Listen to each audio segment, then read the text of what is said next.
Welcome everybody to the Chess Lab. Today I'm going to study from Lifetime Repertoire's Sam Shankland 1d4 Part 3. Specifically, I'm going to study from Chapter 11, Semislav Meran Part 1. I'm going to start with the first line and we'll see where I go. Okay. So, d4, d5, c4, e6, knight to f3, knight to f6, knight to c3. This is the main starting position of 1d4 at top levels nowadays. Black has a lot of different options. c6, c5, bishop e7, bishop b4, or knight b to d7, d takes c4, a6, and even the weird new trend h6 are all playable and must be taken seriously. Okay, here c6. With this move order, black is transposing to the Semislav, an opening I covered at length from the black side in a course here on Chessable. I claim that the Semislav is black's best defense against 1d4, so it was not too surprising to me that trying to make any headway against it from the white side turned out to be a massive challenge. So, d4, d5, c4, c6, or e6, knight to f3.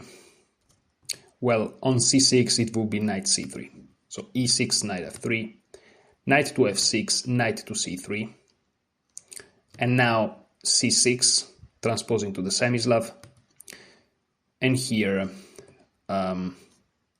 e3,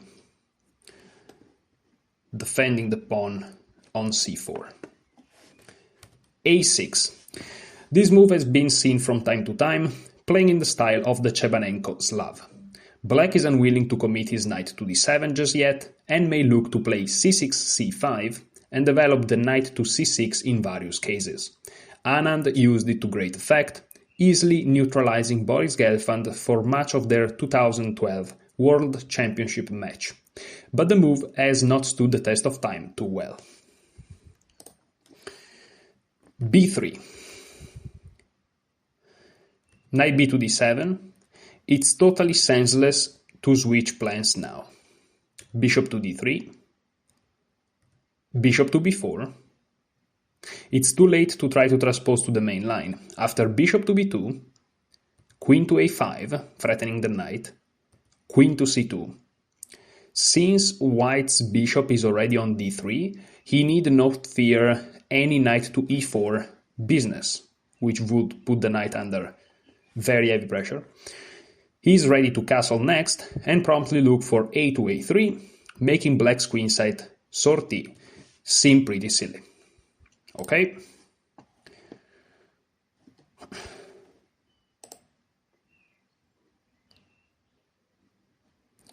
So, d4, c4, I'm expecting e6. Knight f3, I'm expecting knight f6.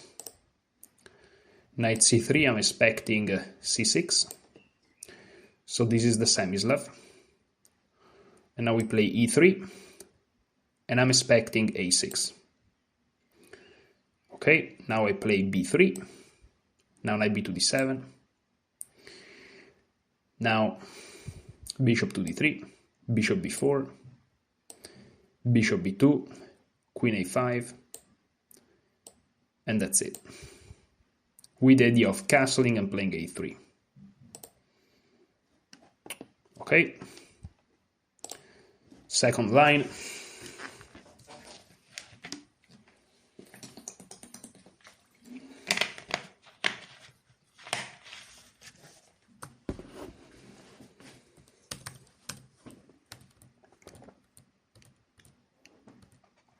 Okay, b3. Knight b to d7. It's totally senseless to switch plans now. Okay, we saw it. Bishop d3, bishop d6. Castle. So on bishop b4, bishop b2, bishop d6, we just castle, castle, bishop b2 now. The move a7, a6 is a total waste of time in this structure, and normally white is not able to get his bishop to d3 so easily, on pain of e6, e5. We will see that in the main line, white ends up playing bishop from f1 to e2, and then bishop to e2 to d3 later. And here he got there in one move. So white is basically 2 tempi up on a normal position and can look for a typical development scheme with queen from d1 to c2, rook from a1 to d1, and eventually e3, e4. It looks pleasantly better to me.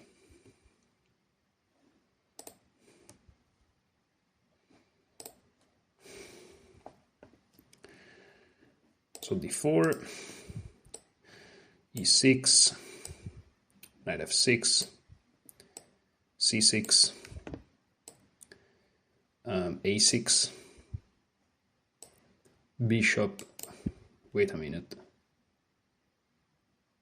yeah, knight b to d7 actually, yeah, bishop to d6, castle, and that's it. With the idea queen c2, rook a to d1, and eventually e4.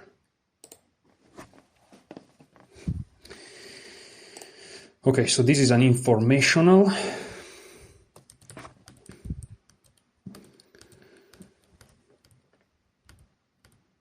Okay, so after a6, bishop to b4 immediately.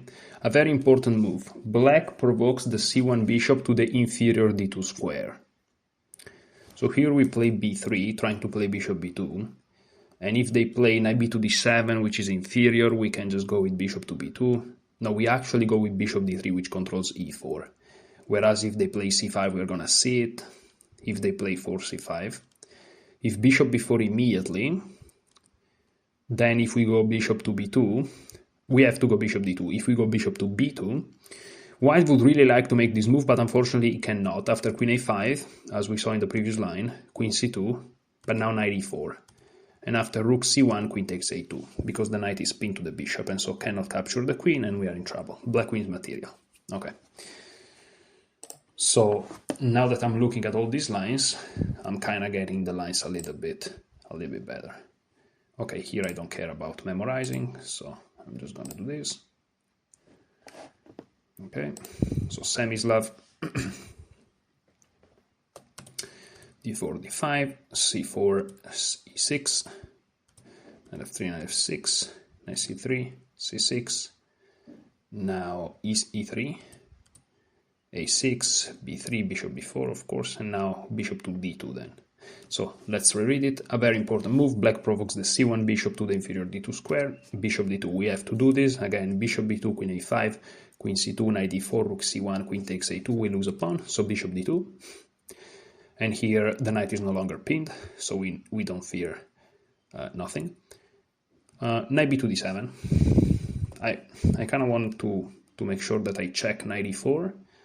Knight takes e4. If they take the bishop, we take back, winning a piece. So after knight e4, knight takes e4, pawn takes, bishop takes, pawn takes, queen takes. We are up a pawn, they cannot castle, they're left with a bad bishop. That's winning. So bishop d2, knight d4 is not possible. So from this position, let's see the sub-variations of the move bishop b4 on move 6. Okay, so knight b to d7. Here we go bishop to d3. We develop for castling. They castle, we castle. Now, it should be noted that white has a devilish threat in knight takes d5. Okay, so if it was asked to move, knight takes d5, but even if black does not see it, it's hard to imagine him making a move that walks into it. So for example, rook e8. It looks natural. There are some typical, even queen's gambit decline where black reroutes the knight like this. May look logical. It also perhaps in the future try to place for e5, so some people may play it. This is the only sensible looking move that would allow white to show his trap. Knight takes d5.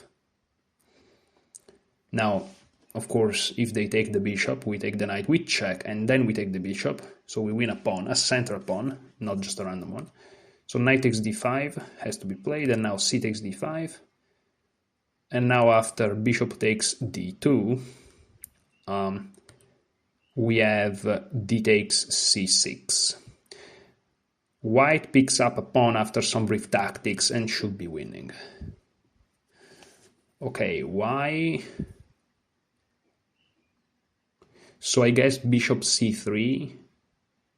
I don't understand why rook to e8 allowed that tactics. Hopefully the next line will help me understand a little bit better.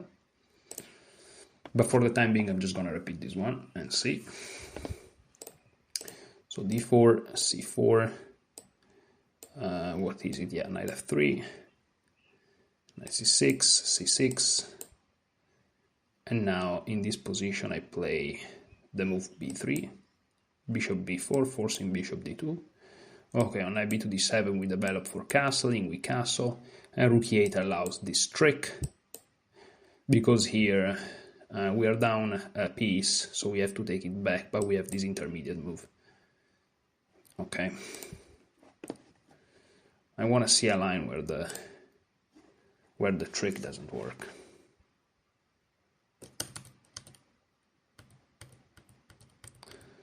So far so normal.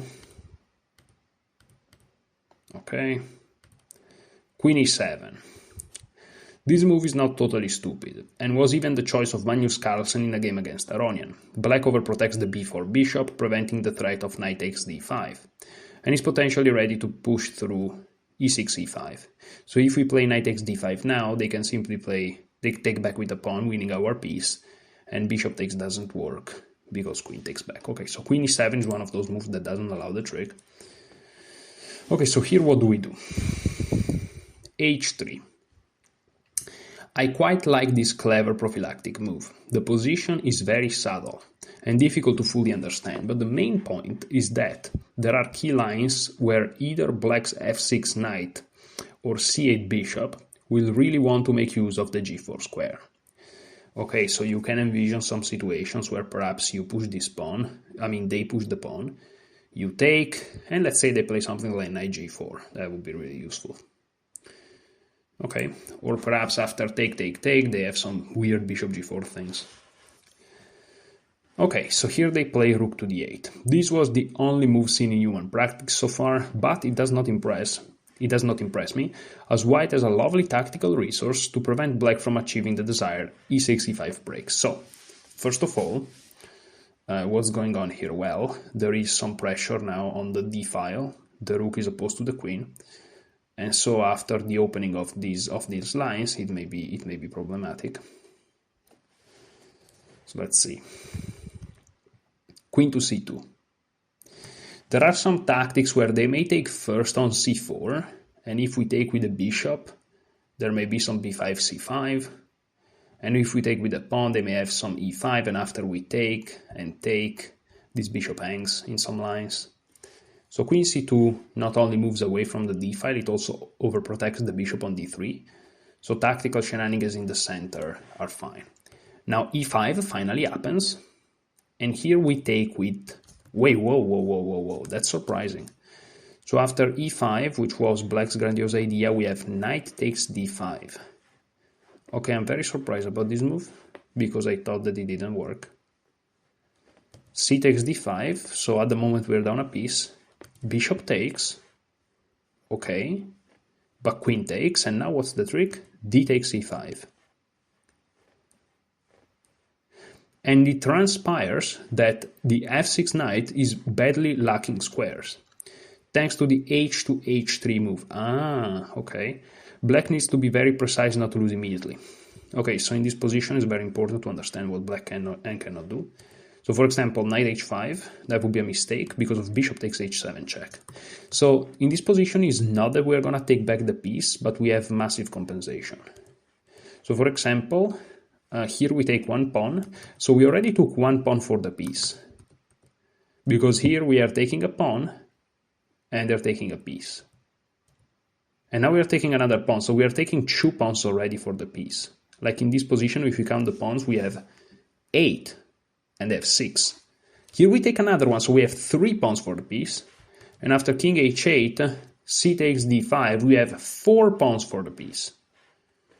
4 pawns for the piece. That's not light work. White has 4 fantastic pawns for the piece. Here we go. And looks more or less winning to me. Yeah, because for example, g6 already, trapping the bishop, bishop takes, pawn takes, queen takes. We will be down 2 pieces at that point. However, we will be down 2 pieces for 6 pawns, which is a very weird material imbalance.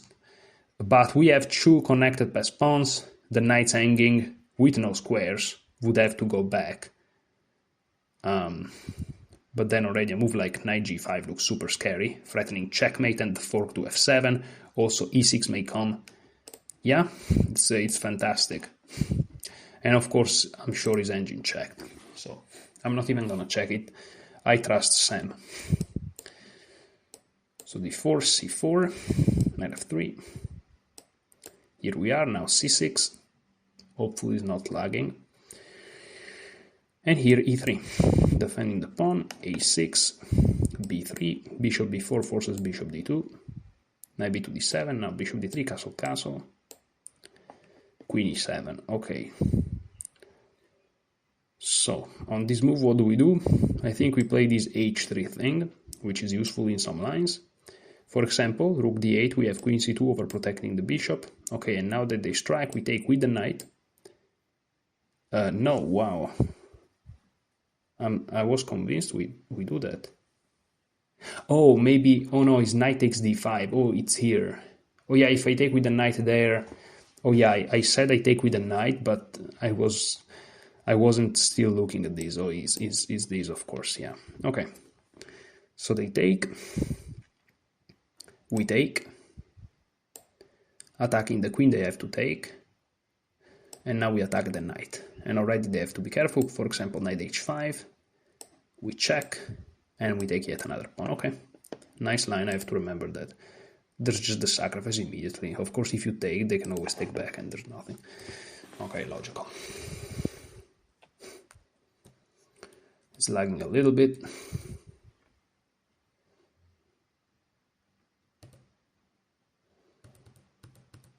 Okay, we are reaching bishop d2. And here knight takes d5. Here we go. Take, take, take. And here we look at another move. Knight e8, for example, is also a mistake. Because we take king h8 and c takes d5 again. Once more, white's 4 pawns should easily overpower the piece, especially considering how good the pawns are in controlling the key central squares. Stockfish already gives +4 for white, yeah. And this looks slightly better than the previous one. So the previous one must really be terrible.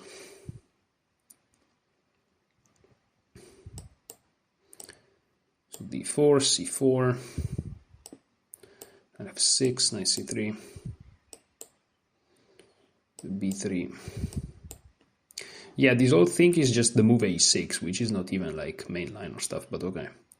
So knight b2 d7, what do we do here? I think bishop d3, castle, castle. Yes. Queen e7, h3, this very nice move against queen e7. Now we overprotect the bishop, and here we go for the sacrifice. And now knight e8, that's the difference. We first take with check, winning that one pawn. Then we take back. Here we go. Okay, this is great. Variation 7.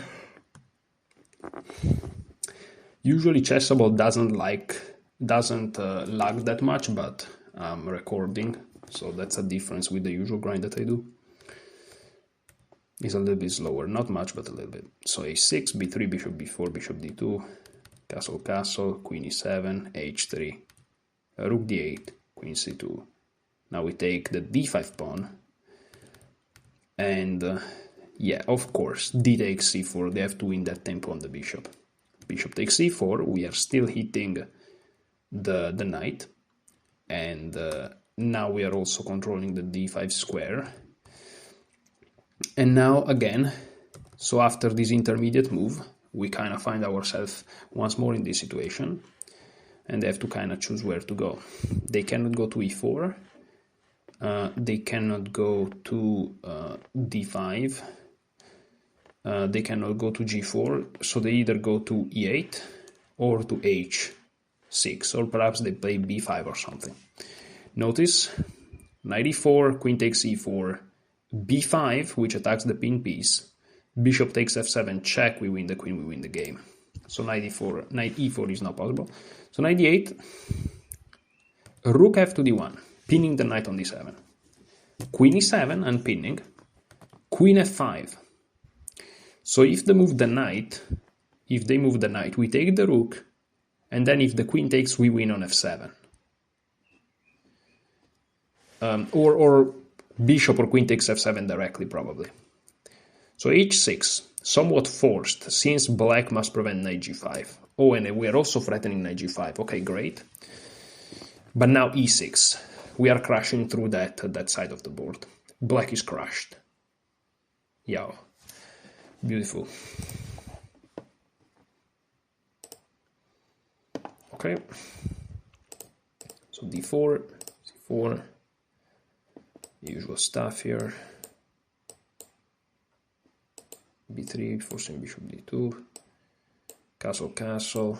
Queen e7, h3, rook d1, queen c2. Okay. Now they strike in the center. We have this little trick.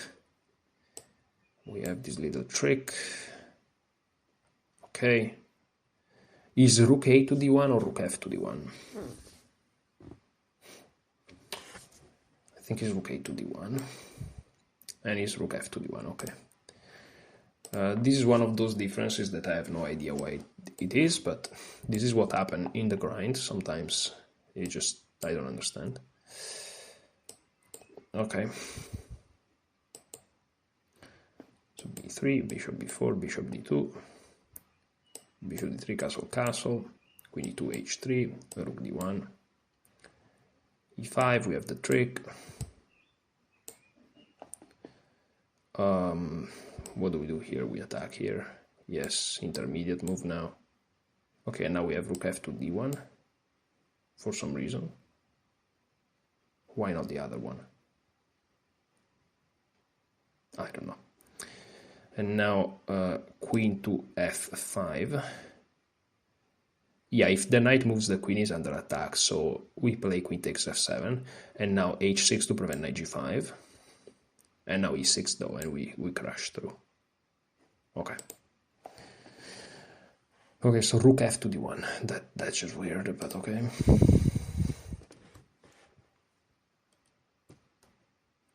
So this was a previous recommendation that Sam is just, he showed it to us, but it's not the current recommendation for some reasons.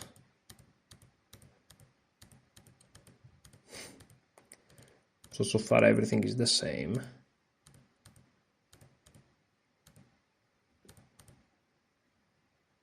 Oh, e6.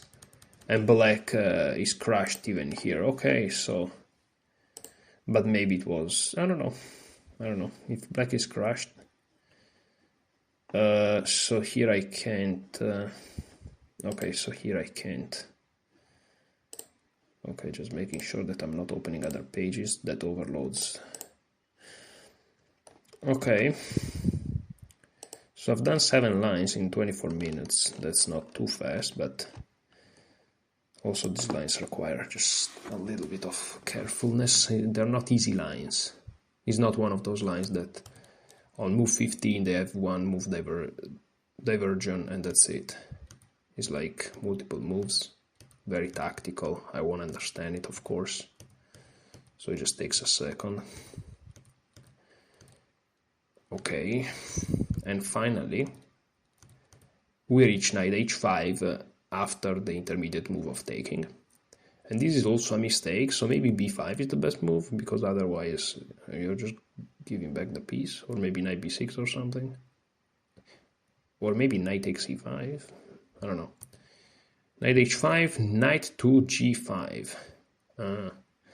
Black can already resign. We are attacking f7 with the knight and the bishop, and we are attacking h7 with the queen. Yeah. And then we can take with the knight, attacking the rook, threatening discoveries. Okay. Logical. But then I'm very curious to see what the best move is. So here I'm gonna go a little bit fast. because I'm taking a little bit of time and I don't like it. Sometimes, of course, it's needed, but castle, h3, rook d1, queen c2. Now we strike here, and now we take intermediate. They go to h5, and here we go here. The other move was e8, and on e8, why on e8 is rook f to d1, and is not knight g5? I do not know. I just do not know. Or maybe because on e8, let's say that they play knight e8 and I play knight g5.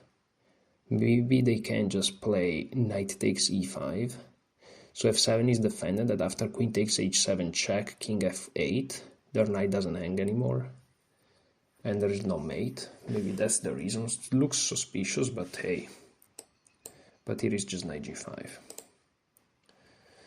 Okay, so there are different solutions for different situations, which these lines are tough when that happens, but again, this is the Semislav, so black is playing a main line, so it's normal that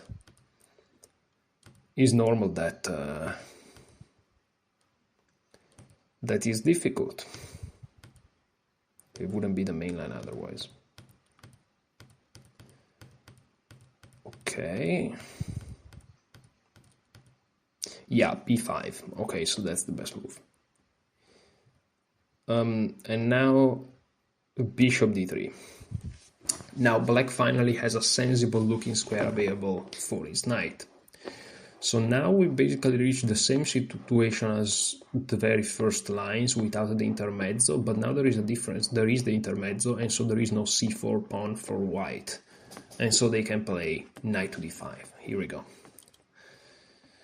Bishop takes h7, we still go for it, and after king f8, black will survive, but I still like the 3 pawns better than black's uncoordinated pieces. For instance, after rook a to d1, so now is the a rook for some reasons that I'm not sure I understand. Queen c3 fails to knight takes d5. Sorry, rook takes d5. And queen takes c2, bishop takes c2. I guess g6 fails to... Well, bishop takes g6 because we are attacking a knight after all. So bishop b7 defends it. Rook d4 attacks the queen. Queen to c3, trying to trade. Rook f to d1, ignoring the fact that they can't trade queens. They trade it, and we just take it. Black remains under pressure even into the endgame.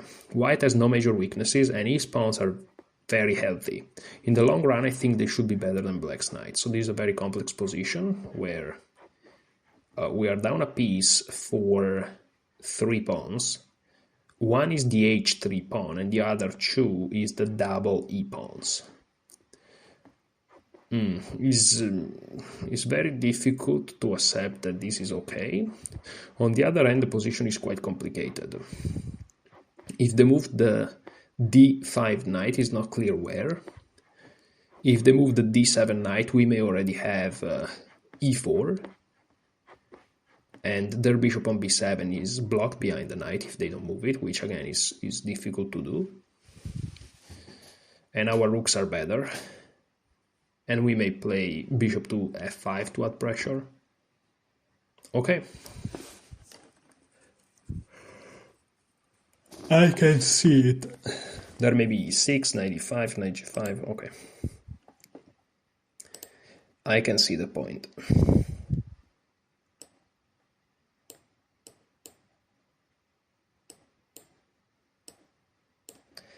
For some reason, the very first few moves confuse me. I would always just develop my other knight, but that's how Sam does it, so... h3 very important, our protection. Okay, we go for it. We go for the trickery trick, intermezzo. Now going back, now finally they go here, check. Now rook a to d1. Am I sure about this? Yes, I am. And now we attack. Now we attack the queen. And we double, ignoring the fact that they can trade it. And here we are. Okay. Yeah. So variation 10. Variation 10, finally. It probably doesn't count alternative and previous recommendation, so this should be 12 even. So we're still looking at a6. b3, bishop b4, bishop d2, knight b2, d7, bishop d3, castle, castle, queen e7, h3. Okay, so now we're finally changing. Instead of looking at rook to d8, which perhaps justify even more h3, now we're looking at e5. This feels like the human move to me, but black ends up in really bad shape. D takes c5, knight takes c5, knight takes c5, queen takes c5. So far so forced, attacking the knight.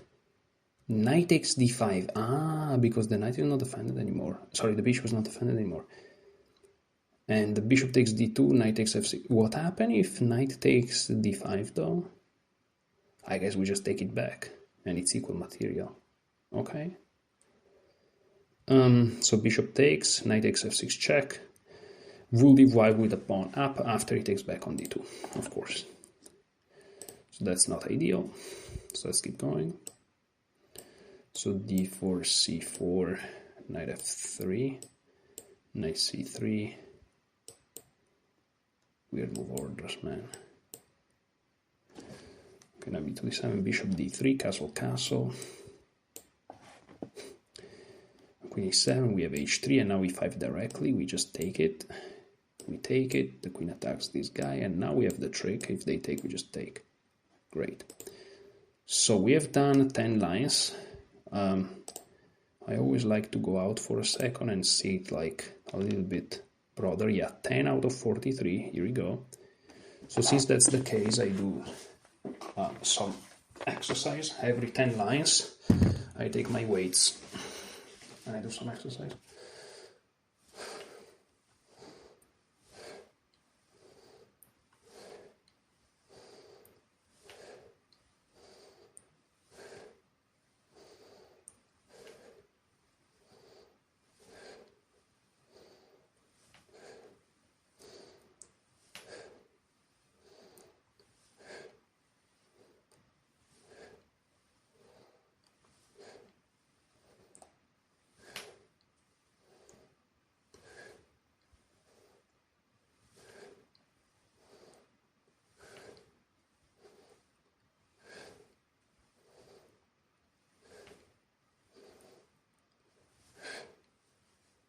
Okay. Taking this off.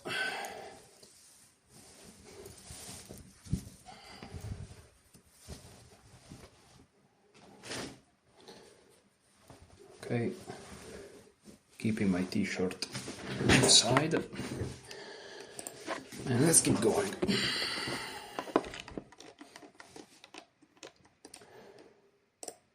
Okay.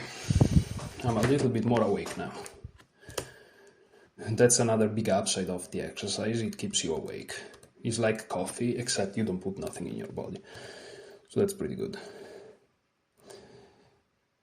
Okay.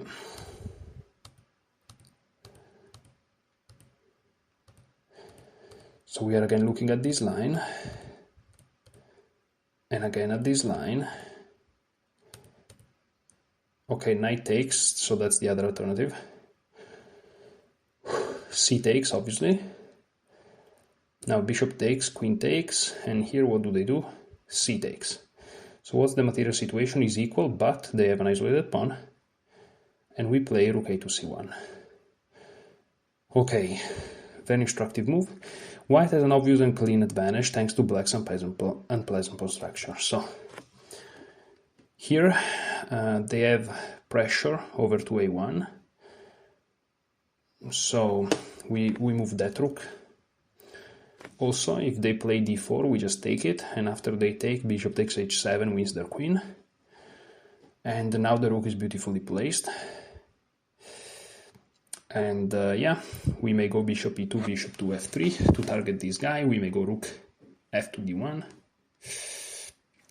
we may go rook c5 to pin it. So many ideas, many nice ideas. Also after rook d8, bishop b1, d4, this pawn is pinned to the rook. Not that the variation I showed is good, but you just to notice it. Okay.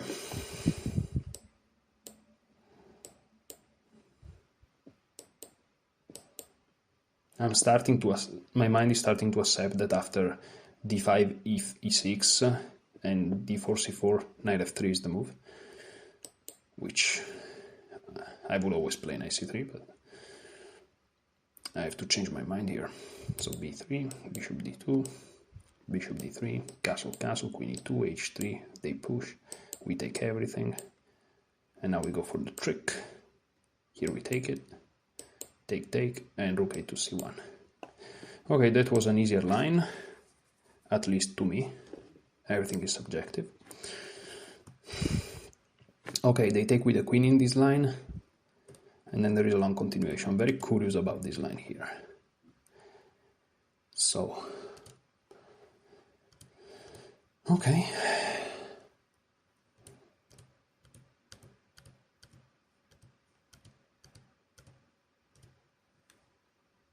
There is an old gentleman observing the river outside of my window.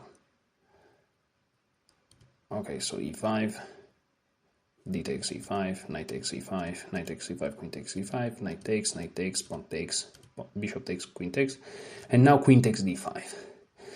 Now, of course, bishop takes h7 doesn't work because the queen is defended, but our bishop is pinned. So we have to unpin it, with tempo possibly. Is there a way? Of course, queen c2. We unpin, threatening h7. g6 defends h7.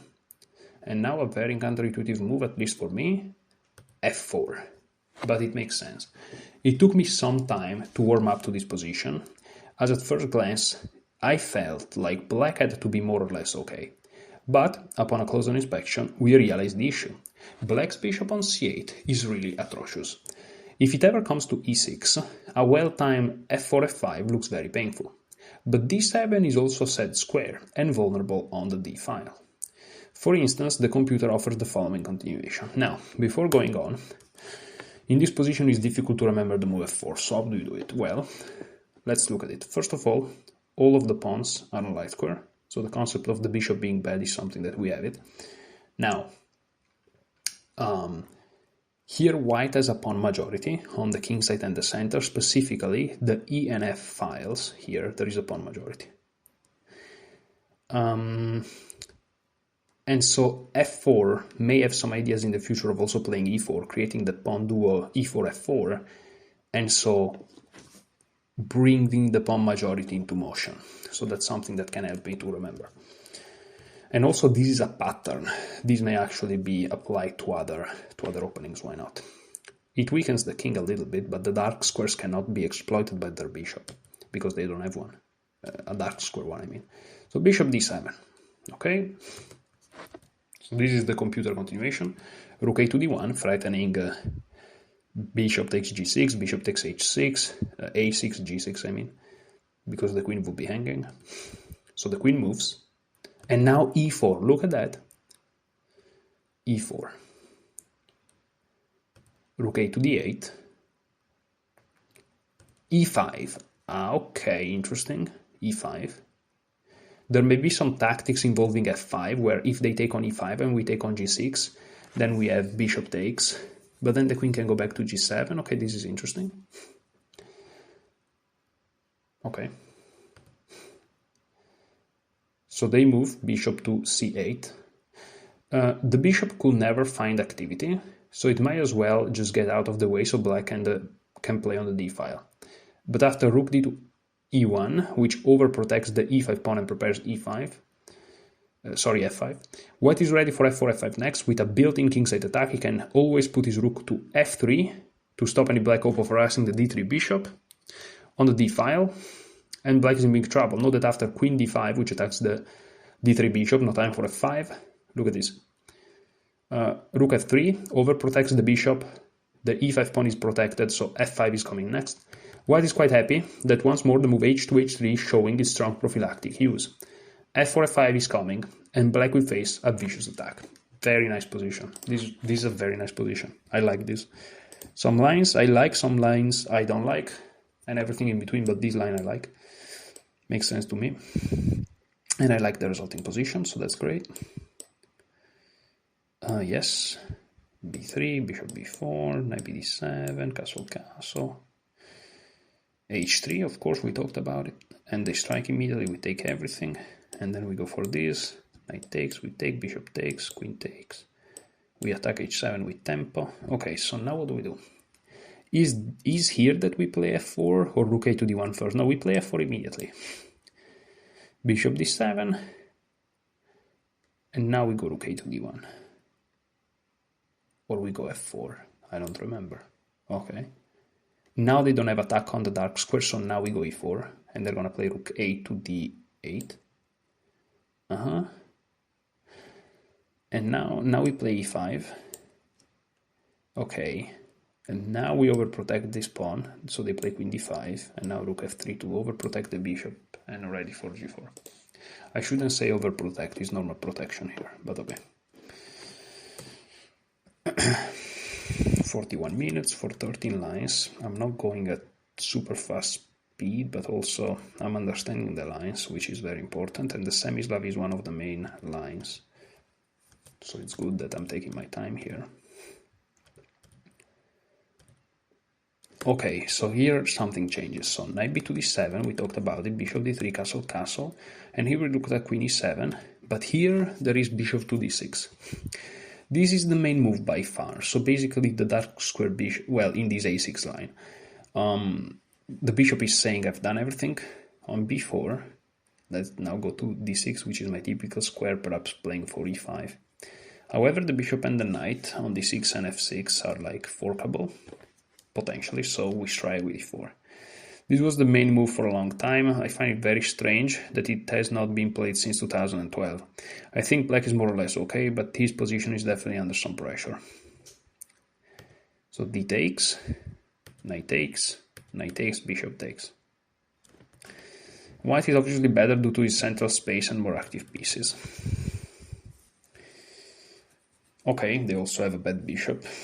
We have both bishop decent, which is, yeah, it's basically what he's saying. I'm not too big of a fan of that position, but that's just because I'm not that strong, I guess. Knight f3 again is so counterintuitive to me for some reasons.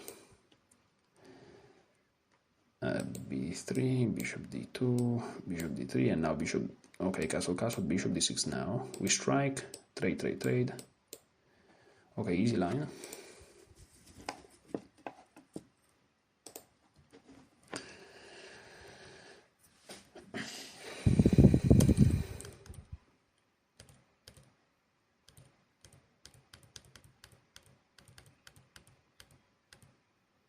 Yeah, that's also something I was wondering. So d takes c4, b takes c4, taking towards the center, threatening e5, e5 by them, and now c5. Interesting.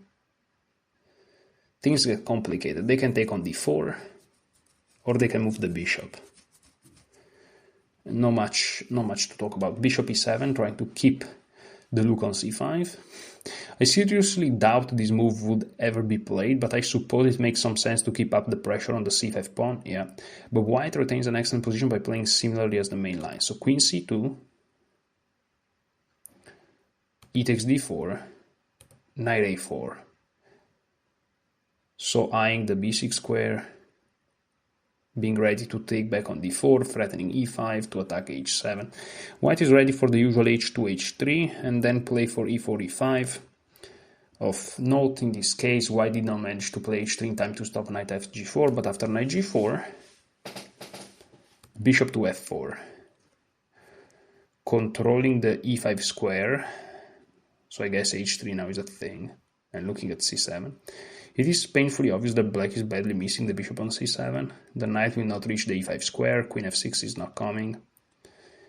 White is ready for h3 next, exactly. The machine claims he's already winning. Wow, even winning, that's better, I understand, but winning is a lot. But Great.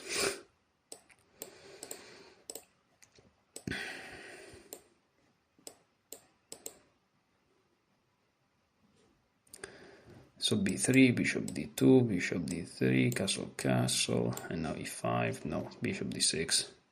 Now e5 by us. They take in laterally, attack the bishop, play this move, knight a5, knight a4, I mean. And this we have bishop f4 to prevent knight e5, and then we're gonna play h3. Very logical move.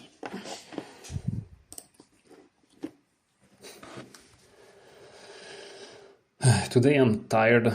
Today I'm very tired because I slept 4 hours. I'm gonna try to get more hours the next night. I really feel the difference is usually much easier to scroll through the lines. I also go faster, but I need to take my time here because I'm a little bit off. So now they go to c7, and here queen c2 I guess is not as good because we don't have the bishop f4 stuff. So here we go knight a4 immediately to overprotect c5. E takes d4, and here h3. Okay. An important prophylactic move, stopping knight g4. This is not an easy position to assess. The machines call it equal, but I think in human terms it is more comfortable from the white side. His plan is incredibly straightforward. Queen d1 to c2, rooks in the center, and if black ever tries for the natural knight d7 to e5, he tends to get hit hard by an exchange on e5 and then f2, f4 thrust. White should not fear being a pawn down, as black can't do much with it, and should rarely take back on d4, as this would allow black pieces to spring to life with knight d7 to e5. Okay, because we cannot take then, because our knight is on d4, and we don't have f4, okay? Finally, it is important to note that black is enormously hindered by the a7, a6 advanced. This makes it all but impossible for him to ever be able to play a move like b7, b5, which would immediately solve all problems and leave him a pawn up, if only he could take back with the a pawn on b6. So let's see, knight e5, knight takes, bishop takes, and here f4. It's surprising just how awful black's position becomes after just one very innocent looking move. Bishop c7, queen to c2, h6, preventing any e5 stuff, rook a to e1, nicely centralizing the rooks. Okay, complex lines, very long lines that diverge very early. But after all, we are at 15 lines, which is not too bad. Knight f3 is still hurting my mind for some reasons. Okay, bishop d3, knight bd7, castle, castle, and now what do they do?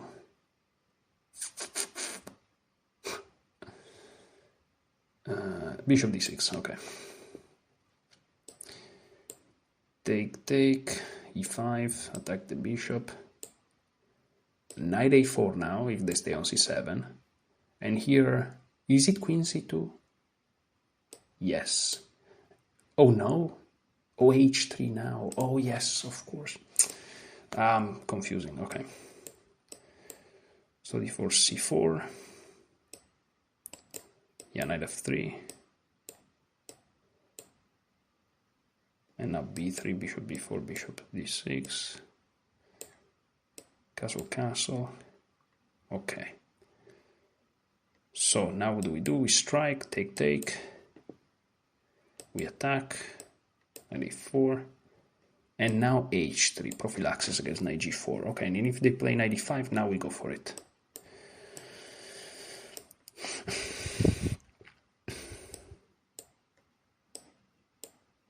Okay. Yeah. Okay, line 16.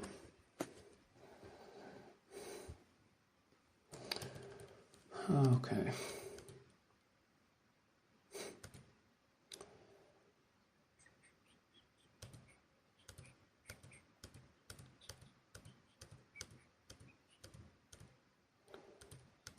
Same lines are easier than Fresnet's line, for example, much easier. So here h3, yes. Now b6 they do, which after c takes b6, okay, so b6 or b5 is the same. It's understandable to try to break the bind, but this move seems more or less loose. Yeah, so this is what he's talking about, right? So after this move, if the pawn was on a7, they can take back with the a pawn, but as it is, we take like this, knight takes, and now what do we do? e5. The knight on a4 is defended by the queen, by the way.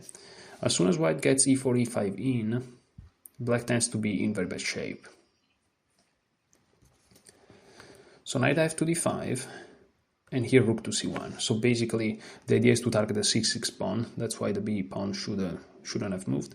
Black can barely move, and he will not be able to hang on to his extra pawn for long. The computers already claim he's lost. And black is just up one pawn, which confuses me. Hold on a minute. Oh yeah, because, no, it doesn't confuse me, because b5 didn't win, or b6 didn't win a pawn. It was just a fair trade, and they were already up a pawn.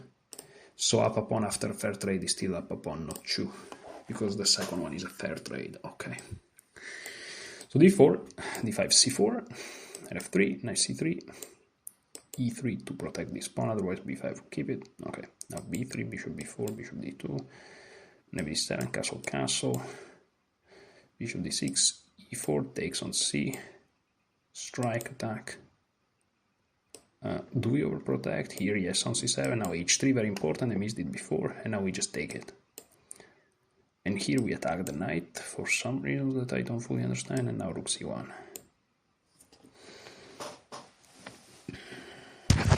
Oops.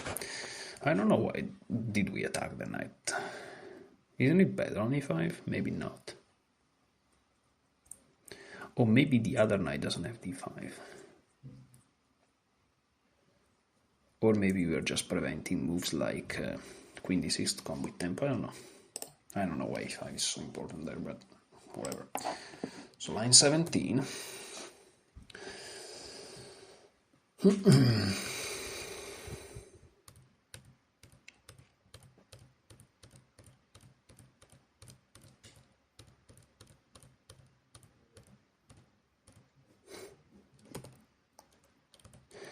So queen e7 in this position, after we play that prophylaxis, queen e7, which hits c5.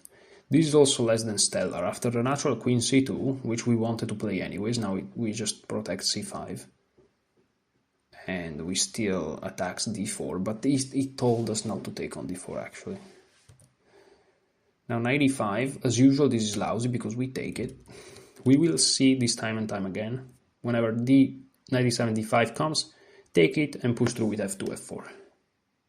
And e4, e5, okay. That's great.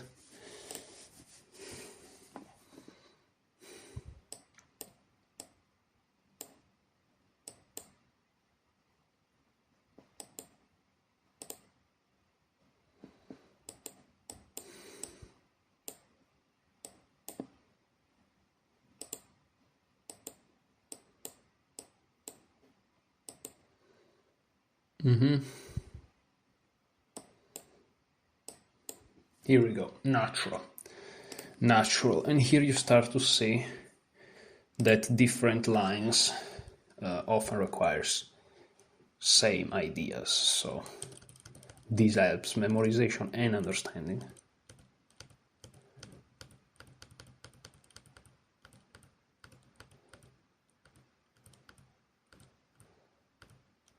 h6 here, rook a to e1, very simple. White is ready for e4, a5 next. There's not a thing black can do about it. The computer is even recommending queen e7, d8 back. Enough said. Well, if knight e5 again, we take and strike with f4, so that we know what to do.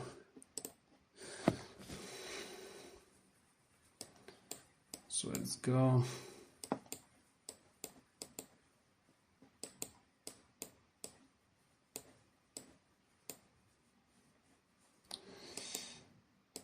Take.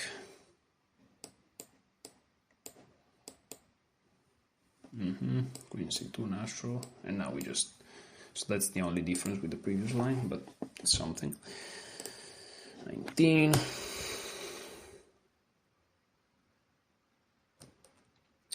Chessable is lagging a little bit, hopefully this is not lagging. Let me fix this a little bit. Oh, but I don't like it myself now, so do this. Okay. So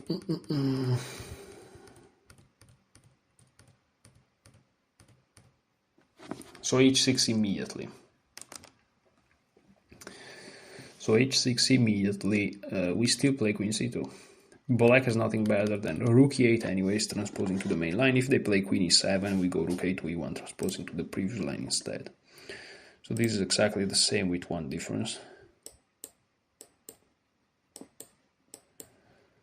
I'm just gonna play it fast now. Hopefully I'm not blundering, because otherwise I have to do the whole line again. I don't want to. So after bishop d6, what do? We strike, take, attack, overprotect, prophylaxis, h6. On h6, queen c2, transposing, yeah. So now we're gonna look at rook e8, queen c2, and then h6. Well, not a, maybe, I don't know. So this is line 20, let's go. 20 lines sub 1 hour, let's keep going. Let's go, 20 lines in 1 hour, that's a lot of lines in 1 hour. I used to make 4. I mean, I used to do 5 when I was at the peak some months ago, a year ago, around that. And now I can do 20 lines and understanding the same that I did when I did 5. So that's improvement. So we overprotect, we prophylaxis, and now they attack this e4 pawn. So we defend it. We defend both e4 and e5. Also queen e7 attacked both. This move just attack e4. Okay, we are in this position, and now they have some options. For example, knight e5, this fails. Knight takes, bishop takes. This is even worse than taking with the rook. Oh, knight b6. Oh, because this relinquishes the control over b6. You have to be flexible. Yes, your idea is f4, but take this opportunity to do this move too. Now f4, bishop c7, and now even e5. That's brutal. Black is done for already. Okay, I'm trusting Sam. Black is done for already. You need Sam optimism in your life, you know. That's what you need. What am I doing? Come on, focus. Focus.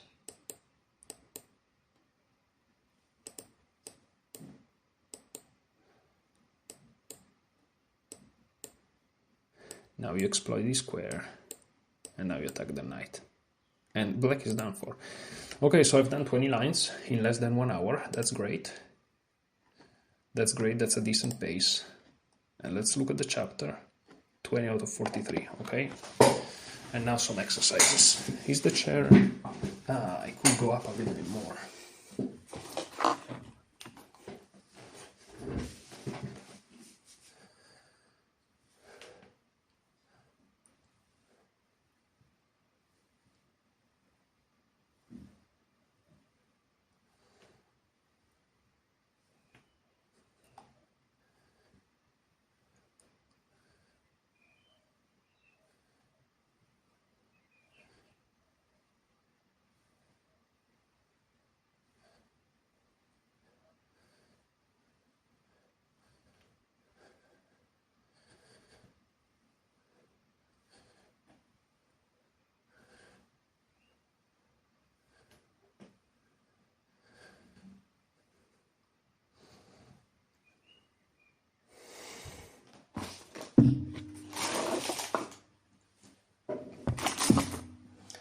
I'm doing 20 reps.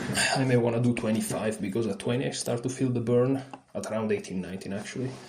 And it feels like I should do at least 5 reps in the burn. But okay, I mean the next 20 is gonna be after I've done already 40 and not less.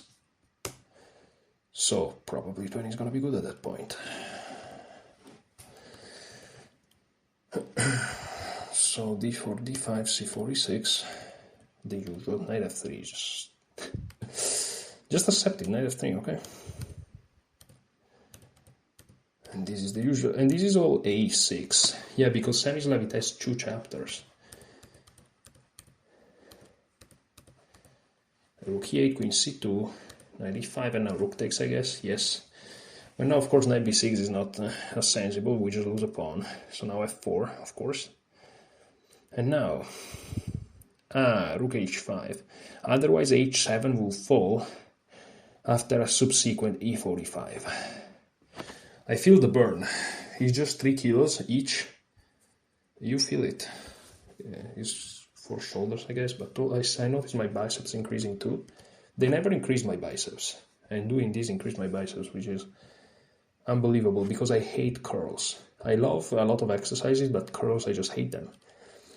And if this works on my biceps, I'll take it. It's so much fun to do this.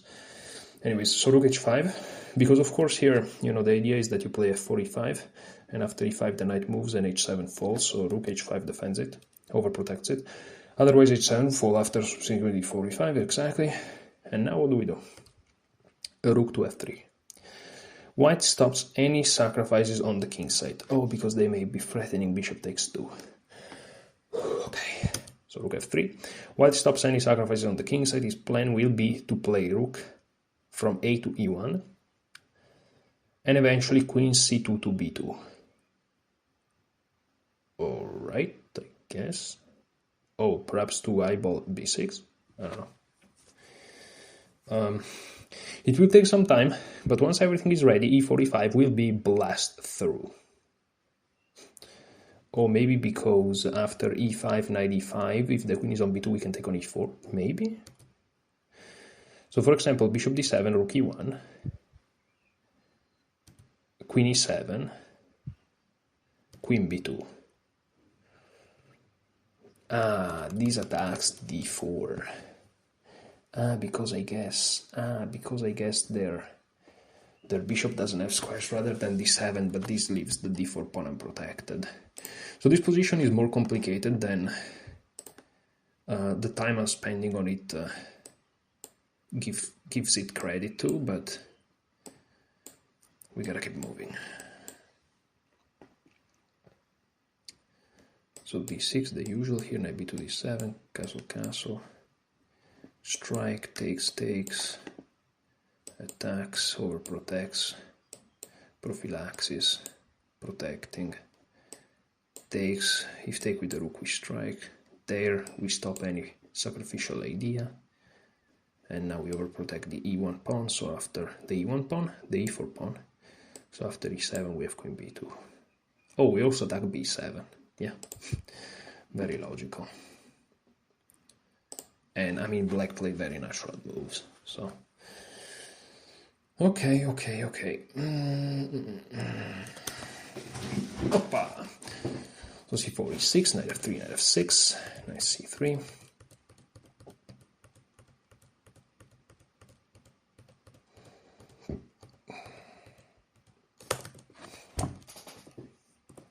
So, queen c2 logical. Now, what did we look at? Knight e5, but knight e5 is not good. So now we're looking at knight e8, because that knight is blocking the road position. So it's important to route it. This feels like a very natural move for a human to make, but this is an inaccuracy considered.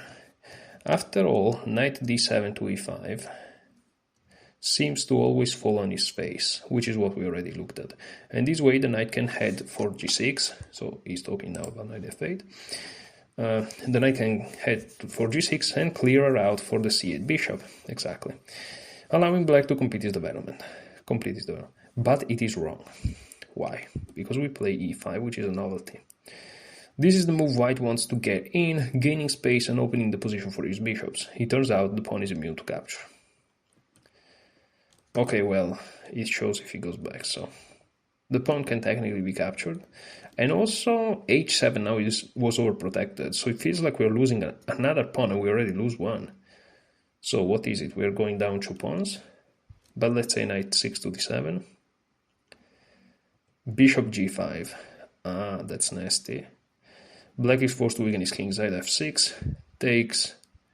Knight takes. Rook a to b1. Eyeballing b6, eyeballing b7. Black can barely move, and white will take back his pawn with rook b1 to b4. Takes d4. Wow. This is also a middle game pattern, very nice. Black is under a lot of pressure from all angles, and his coordination and pawn structure remain poor. His development is lagging, and his king is not safe in the long run. Okay, I wasn't convinced at first, but after that bishop g5 and forcing f6 is actually quite decent. So knight f3, my favorite move. And b6. This line is all a little bit weird. The middle game paradoxically makes more sense. Castle, castle. Overprotection, prophylaxis, protecting the pawn. They go back like this. Now we have this novelty. And now we go here. Take, take, and now rook b1 if I'm not mistaken. I'm not mistaken. Okay, so let's keep on going, shall we?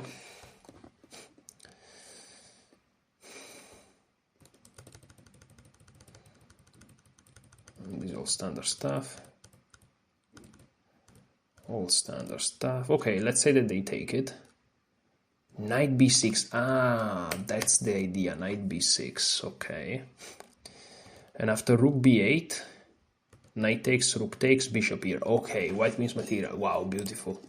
Wow, beautiful. You have to look at all these lines in flow. If you look at them individually, you won't understand. You have to look at them in flow. Thankfully, I've been working on Chessable a lot, and I know how to do it on the fly. You may want to take your time and redo the lines. Wow, that actually, the whole thing makes sense. The whole thing makes fucking sense. Okay, castle, castle. Yeah, strike here, attack, overprotection, prophylaxis, defense.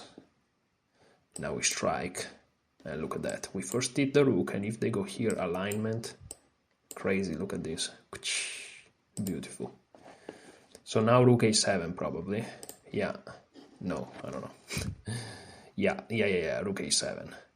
Okay, let me go slightly faster in the beginning because we don't care. Yeah, the lagging of the lines is actually making so much slower. Okay.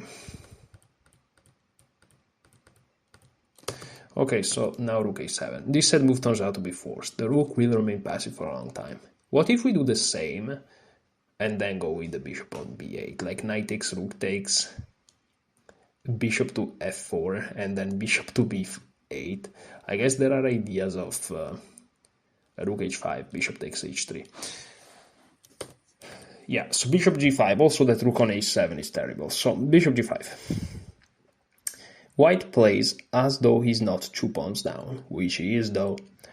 Thanks to black's misplayed pieces and lagging development, he is unable to prevent a very basic plan of rook a to e1, to kick the bishop off of e5, then taking on c8, and f6 to shatter the pawn cover around black's king while the rook is offside on h7. The best the machine can find for him is bishop c7, but after knight takes c8, queen takes c8, bishop takes f6, g takes f6, rook a to d1, targeting the pawn on d4, I would not want to be black here.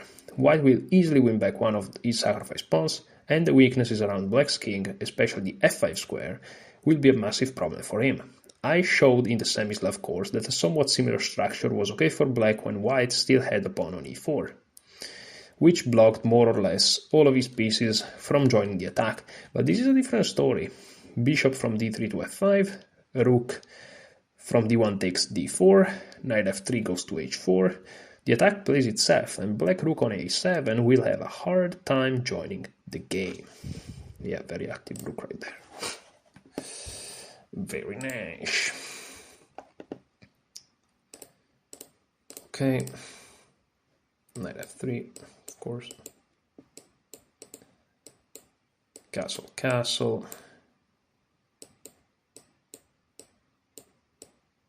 Overprotection, prophylaxis, defense.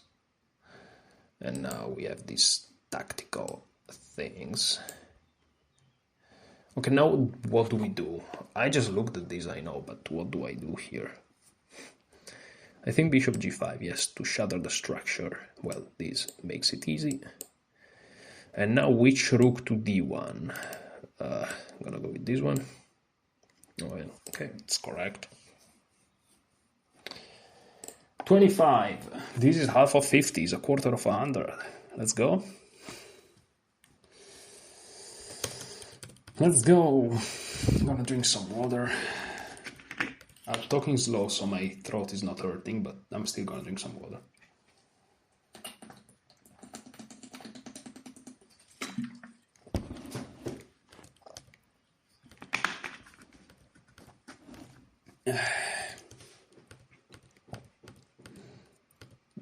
Okay, so here bishop takes, we looked at it. So now knight d5, of course the negative aspect of e5, it leaves the square hanging. Black probably should play this move, eschewing the pawn. I've never saw this word. I don't even know how to pronounce it, weird word. But after knight g5, which attacks h7 a lot of times, and we are just down one pawn now, if I'm not mistaken, yeah. E faces a very powerful attack. G6, F4, overprotecting E5, and we're gonna reroute to D6. White is taking all the space, and the knight may soon land on D6. The machine only gives him a slight edge, but in practice this looks like a nightmare for black. Yeah, usually positions where one player is down a pawn but has an edge, according to the engine, is practically like tough for the other guy. Because, I mean, engines are materialistic, so b3, bishop, okay, focus, focus, focus, castle, castle, strike, takes,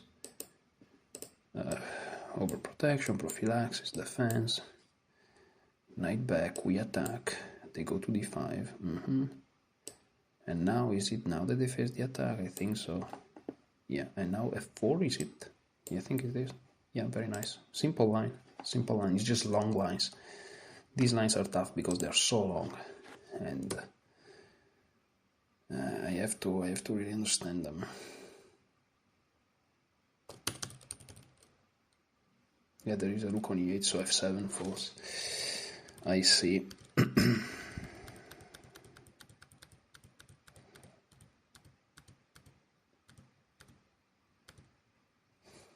Yeah, tough. I could imagine a human falling for this devilish trick. Bishop h7, this is brutal. White will win the game. If they go to h8, knight takes f7 wins the queen. If they take your bishop, you take with the queen. And then, well, then it's not exactly checkmate, but I guess is tough life. You can always go to h8 and take g7. And if they take on g5, you play bishop takes, you win the queen. They can play f6 because the pawn is pinned.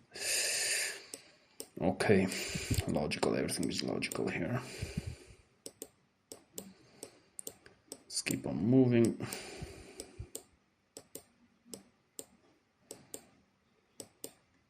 It's lagging like crazy. Hopefully you guys can see it decently. Is it now that I go for it? Yes.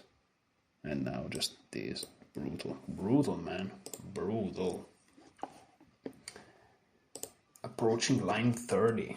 And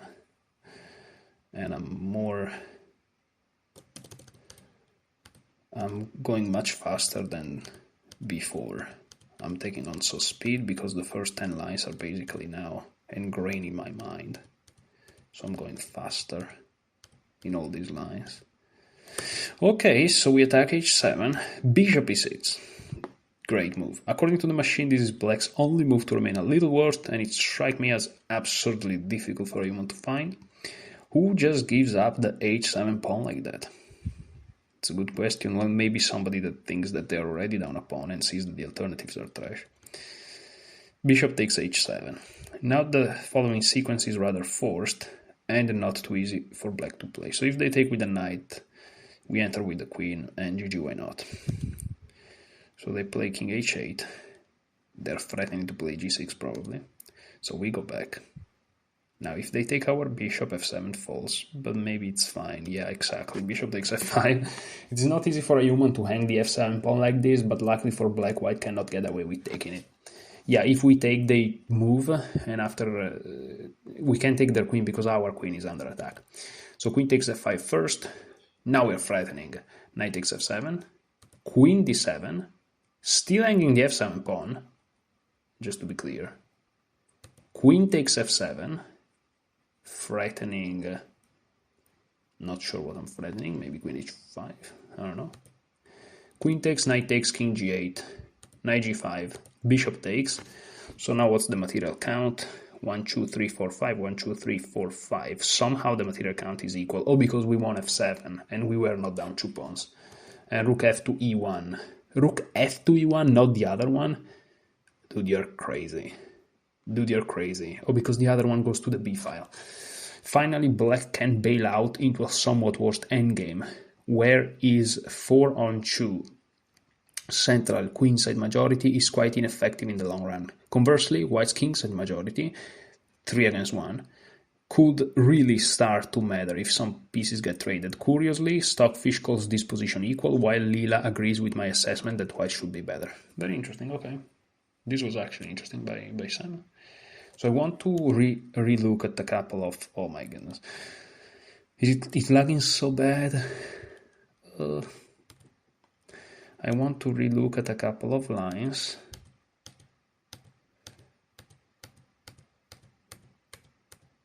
I also want to check something later, but... So, bishop here hangs the pawn, and we do this. We are threatening bishop takes, which then wins the pawn on f7. They take attacking the queen, so we have to take back. Here we win a pawn. Yeah, we never lost the e-pawn. 1, 2, 3, 1, 2, 3. But 1, 2... How are we up a pawn, though? Wait a second, I'm confused. Yeah, I have to relook at it all. So let's look at the captures. So they take a pawn. And we take the pawn here. So now we are equal material. And now we are up a pawn. And now we are equal back. And here, rook f to e1. This final move that I can't remember. I have to remember that the other rook belongs to the b file now that it's opened. Tough lines, tough lines. These are tough lines, but I like it. Makes me better at chess. I still blunder in one when I play, but we don't talk about that. What was I doing? Focus. Let's go, let's go, let's go, let's go, let's go over protection, prophylaxis, defense. Simple enough. And knight g5. Okay, we go here, taking it. And now we go here, we go here, we go here, here we go back. And now this move here. Insanity. Okay, approaching line 30. This line took a long time, but I had to take my time to fully understand the material situation there, the pawns and stuff, because these are important things to understand. To make sure you're not just memorizing like dumb, but you're also like getting what's going on. Okay, this is all the same. This is all the same. Wait. So it's 3. Okay, rook b8 here. And now rook a to d1. Increasing pressure over d4. Black is nothing better than h7, h6 anyway, transposing to the main line. Okay, so we're gonna look at h6 and then rook b8, I guess. Maybe. Yeah, after a couple of... Okay, let's keep going, let's keep going, let's keep going, let's keep going, going.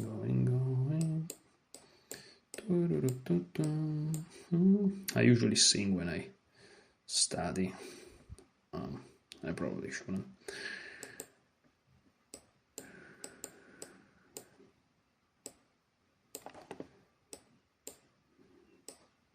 Easy. Easy, easy, easy.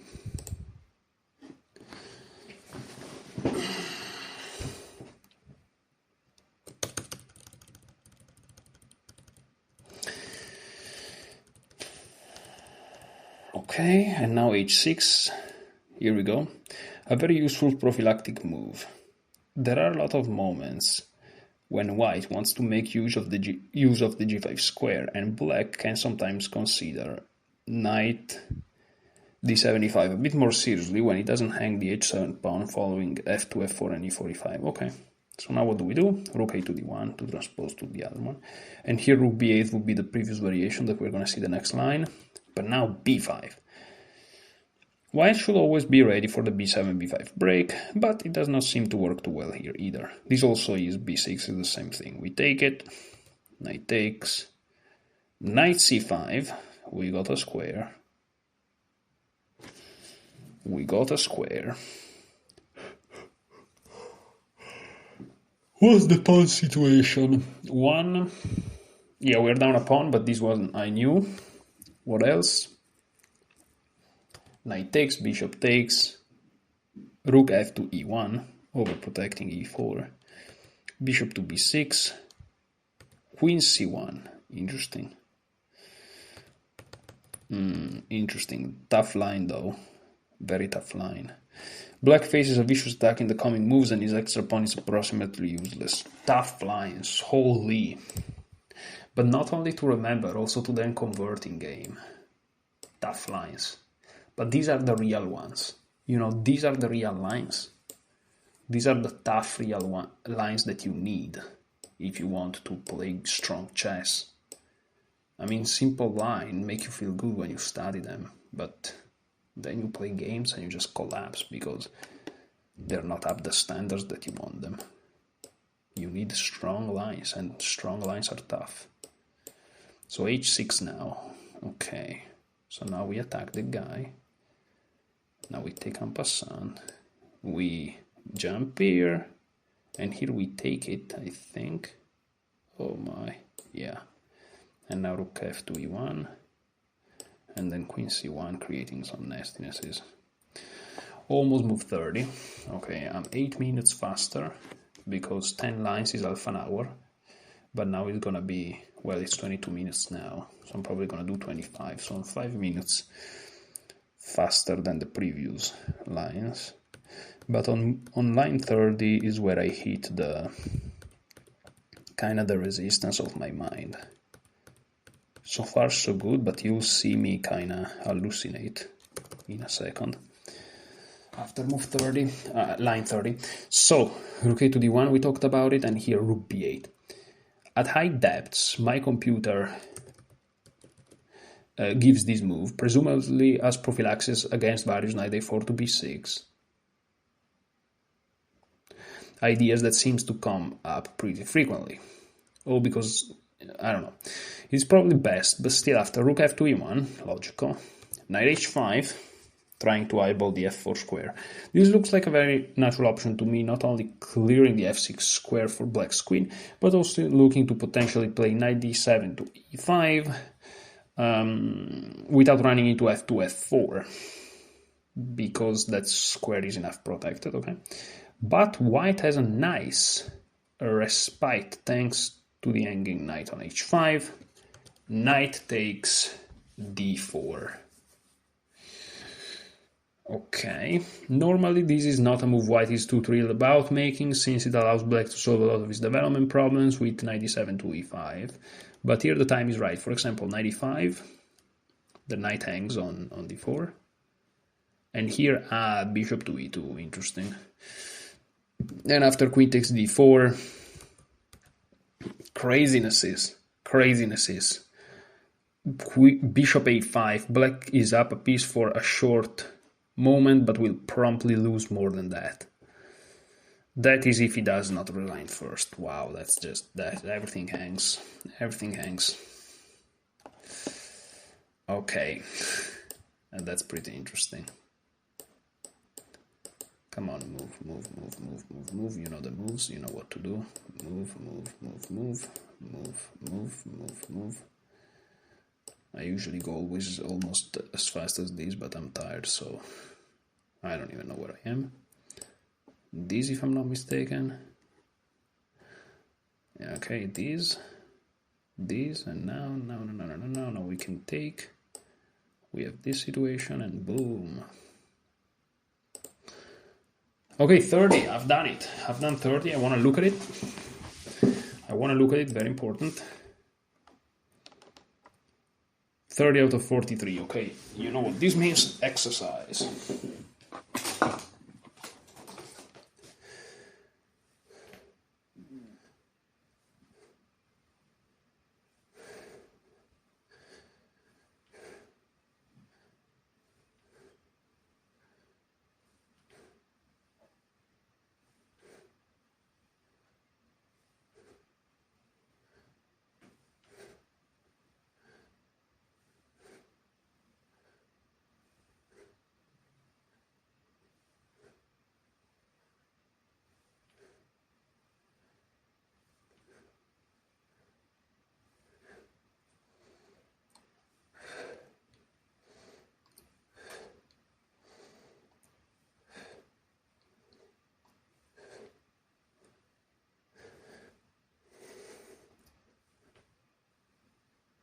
Okay. I may have miscounted them and I did like 21 or 22, but it's okay. Better one or two more than one or two less. Unless you injure yourself, in that case, of course. It's better not to injure yourself. Okay.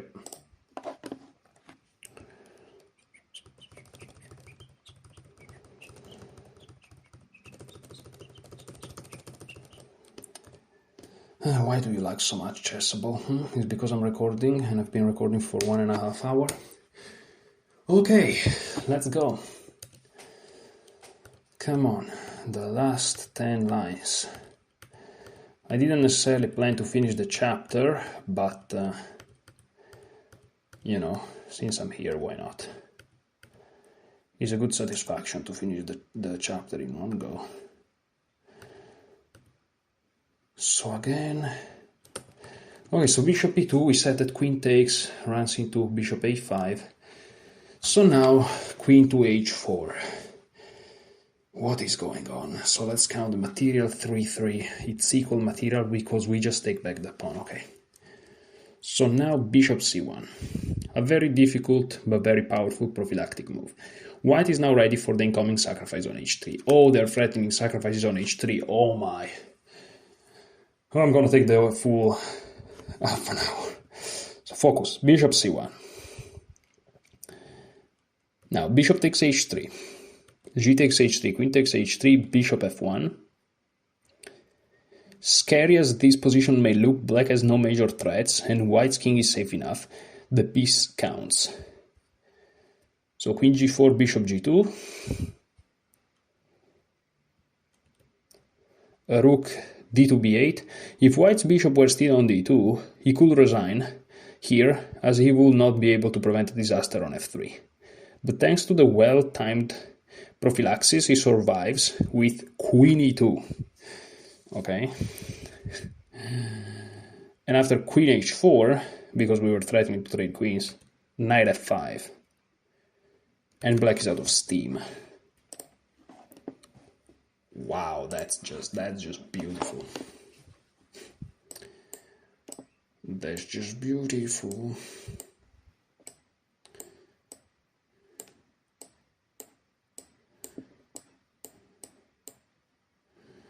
You spin me right round, baby, right round, like a record, baby, right round, right round.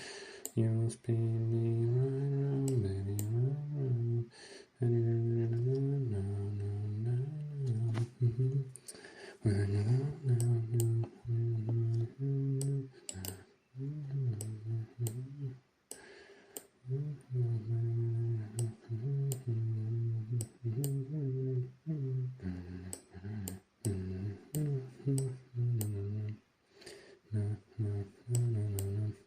Okay, so the line actually makes a lot of sense once we understand it. Okay, so line 32 is an alternative, but that still counts as a line, so that's great.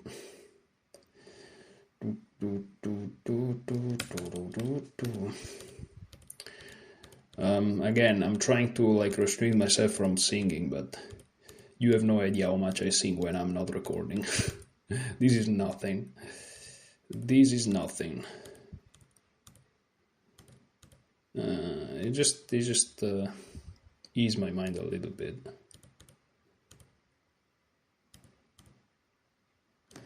So bishop c1, knight f6 back. Now we play. Also, this is an alternative to the line we're about to see. So here knight b6, knight takes, bishop f1 to protect f2. So we are down a pawn now. Yes, but we are attacking e4 and our knight is on b6. Knight g5, queen c3 that takes a look at h3. White secures his king site and also f3 and can count on a nice edge thanks to his active pieces. Really? A knight e4. And what do we do after this? We repeat positions? What? I don't understand. I don't understand what's going on here. I'm confused. I don't like this line at all. But maybe you have to be careful if you don't like a line after you have been studying for a while, because you may just be tired and you are not like, you don't see the position for what it is. This is actually a very real thing. Like tomorrow, I sleep a lot. I rewatch the position for the first time that I do, of things I do, and I'm like, whoa, that's a great position. And yesterday I thought it was trash, but it's because you're tired.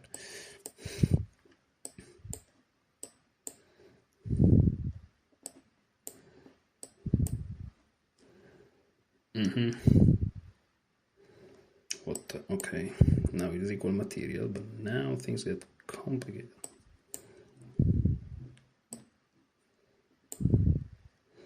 They go back, what do I do? Knight b6? They take, now I defend h3, and I attack e4, and now I have to play this move to overprotect everything. Okay, weird. We're down a pawn, and it feels like, because it says our pieces are active, but it feels like they are attacking. Like their bishop is on c8, okay, but he's looking at h3, I mean, he's active. But again, he's gotta keep going. You gotta keep going. You think there is a chord that doesn't have lines that you don't like? It doesn't exist. You just have to keep going with what you have. And if you like enough of it, that's good. And I like more than enough of it. So in this position, we saw knight f6, knight g6. So that's alternative of what?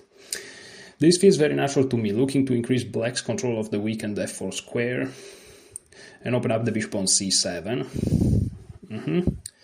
But after the cool knight f3, which attacks the queen, queen e7 back, bishop f1, which protects e4, white clearly has the king side under control and can count on a nice edge thanks to his superior pawn structure and strong centralization. And we're not down material for once, which is great.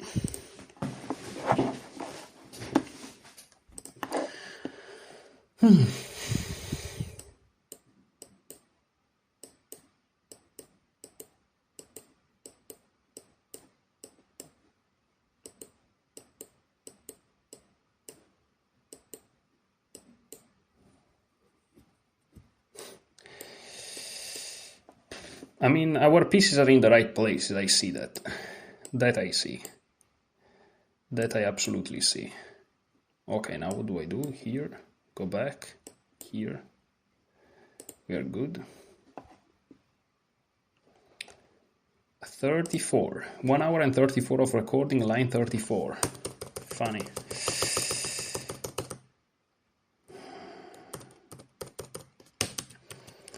Come on, Chessable, you can do it.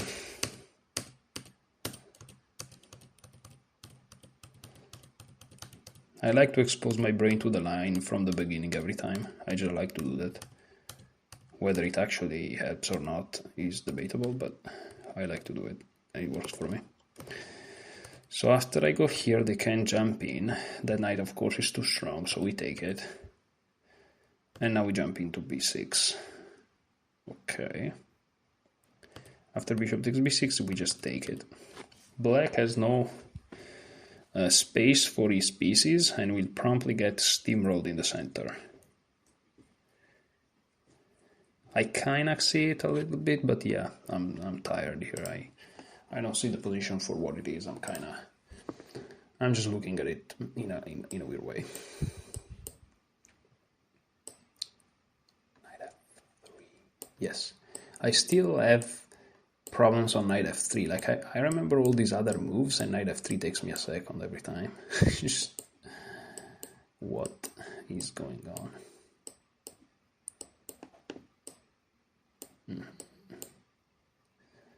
Yeah.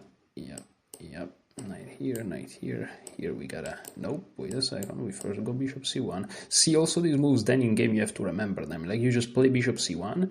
They play knight f4, and you're like, what? Do I have to take it back? Yes. Yes, you do. And now what to do? Zero clue. Jump in. Okay, great. If you're seeing it lagging and you think it's a problem of the video, no, I also see it lagging. You are seeing it exactly how I see it, just to be clear. This time I'm gonna go here and I'm gonna click. Okay. Does this work better? No, because now it takes 3 hours to load. No, okay, it works better perhaps. 35, we are approaching 40. We are approaching 40. We are approaching 40. You usually say this to your age, but okay. We take it. Okay, let's say they don't take our knight. They play bishop e6 instead. Well, thanks for the bishop. And after rook takes e6, g3 with that idea of... Okay.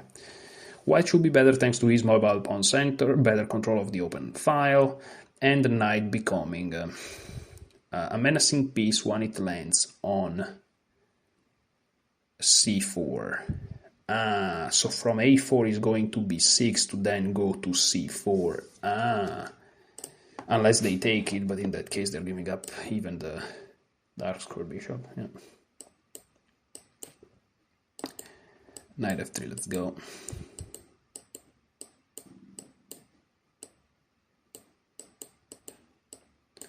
It's lagging on my end too, guys. You're seeing what I'm seeing. Okay, now what? We take, go back here, prophylaxis, we take it, no matter what. We go here, they go here, well, thank you for the piece, and now g3. Okay, the lines are actually simple, it's just that it's very long, and every time you have to kind of associate the right logic to it.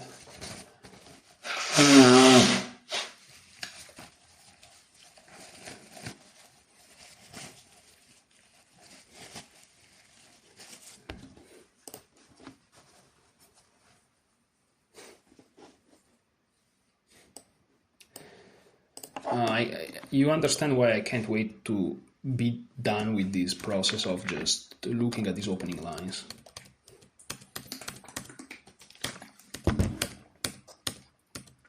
And I know it doesn't look like that, but I actually noticed that after I've been doing this for a while, I've improved the chess quite a bit. I know it seems like there's no way you improve the chess by doing this, but you do. So, okay, after rook f2 e1, let's see, knight e5, let's say. Because now, remember what he said in that comment, after they play h6, they may look at knight e5 a little bit more pleasantly, because in the end, the h7 pawn doesn't fall after take, and f4, e5. So knight takes, bishop takes. 1 point of rook a to b8 is on display. Knight a4, b6 does not come with tempo. And also that. So f4, bishop c7. Now, the machines suggest the following tempo-losing moves. Now, the machine suggests the following tempo-losing moves still lead to a nice edge for white. This is one of those sentences that I just don't understand, but what? I mean, I understand what he says, but the grammar is weird. Rook f1. Bishop e6, rook d2 e1. What an interesting regrouping. Black got the absolute best possible position he could ever hope for playing knight d7 to e5. He did so at the right moment, where white could not get e4, e5 in so easily, since h7 would not hang, and he waited for white to misplace his rook on e1, which would be a good square against any other plan black might choose. Even with all that in mind, I still prefer white. He puts his knight on b6 next, and if black ever takes it, f4, f5, e4, e5, and f5, f6, comes very, very fast. I can hear Sam saying very, very fast and emphasizing it. It's a weird word. Okay. Let's go. Let's go.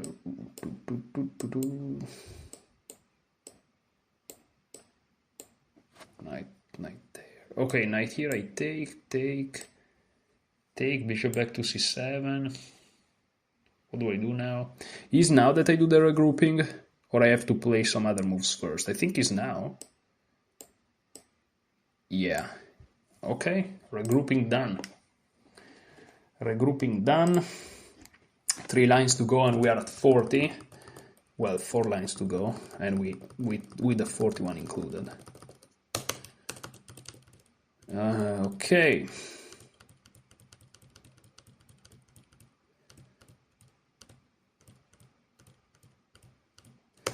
Okay, so this is different. So after 95 taking, they take with the rook. f4. Now playing rook h5 to defend h7 makes no sense because the pawn is on h6, so rook e8. And simply rook d2 e1. White is ready to slowly but surely set the central advance in motion, and black really likes counterplay. Okay. Dude, the lagging is making it very annoying. Oh, here we go. I missed it, finally. On line 37, it's not that bad. Could have been much worse. It's lagging so bad, dude.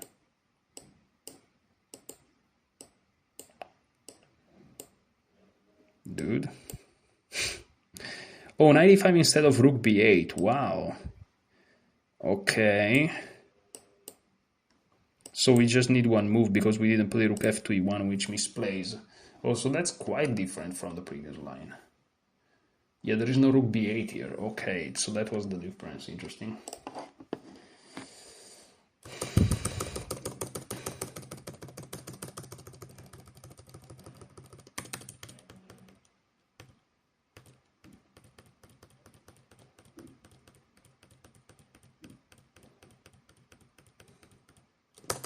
Wait a minute. So rook a to d1, and now knight f8. What did they play? Oh, so they play rook b8, rook f2 e1, they play knight e5, we take it, knight f8 is another routing. Thus far, this has been black's only chosen move in both human and correspondence chess. Rook f2 e1, as usual. White looks for e4, e5. Yeah, continuing along with his plan. Bishop d7. Queen to b2. Oh, we already looked at this, pressuring both pawns. This is a pretty typical move for white once he has the e4 pawn firmly protected.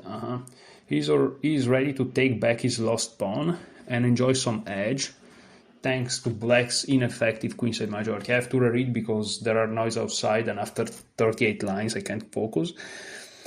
He's ready to take back his lost pawn and enjoy some edge, thanks to black's ineffective queenside majority. Okay. And I guess also, yeah, bad pawn structure in general. And he can use his own. Okay. I'm not losing it too bad yet. It's usually much worse once I cross line 30 in one session, in one studying session. This is not like too terrible. But also I've been going slower because of the fact that he's lagging, and this paradoxically helped me to make less mistakes, of course. So we still centralize it, and now queen b2, yeah, achieving the typical configuration. Yeah, these are chapters that one should restudy like multiple times, and eventually you just get it. It takes a lot of time and effort, but chess takes a lot of time and effort, so good. If you're intimidated by all of this, well, first of all, that's probably good if you've never done it, otherwise you're probably crazy. But also, that's kind of what you have to do if chess is a high priority for you. You have to study the game. Okay, after this we looked at bishop d7, I think, but let's look at knight e6. Now, for whatever reason, neither the man versus man or machine versus machine game saw white play the most principal move, which now is e5. Of course, white should continue along with his plan to push e4, e5 through. Well, you're allowing black to have the d5 square. It feels like for no reason, since e6 defends d4, so I understand why humans don't play it. For the engine, I don't know, but for the humans, I understand. So if knight d7, bishop h7, king h8, bishop f5. White is ready to rook lift to h4, and the longer my machine runs, the less it likes black's position. The best it can find is to bail out with b5, but after c takes, knight takes, bishop takes. Queen c1 again, this idea. I remember this from previous line. I would not want to be black here. I'm not gonna make dark humor jokes here. But that's funny. I wouldn't like to be black here. It's just funny. You will forgive my curse sense of humor, guys. Okay. Allora, I don't know why I spoke Italian. That's when you know I'm tired. Allora means so. You know. Do not be confused with alloro, that's a tree. I'm making Italian jokes in an English YouTube video. That's you know, that's when you know is.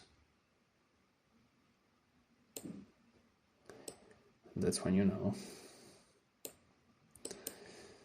Okay, so now what do we do? I don't know. I have no clue. What am I? Okay, check and bishop here. And now we just simplify everything. And what do I do here? Come on, think. What was the idea? Oh yeah, queen back to c1. I can take the pawn, but queen c1 setting up the sacrifice. That was a tough line. I'm happy I got it. 40 and then 3 lines. Come on, we're almost at the end. 40 and then 3 lines. Let's go. I may be able to do it sub 2 hours, even though I don't know, because 30 minutes left. Maybe. That would be an accomplishment.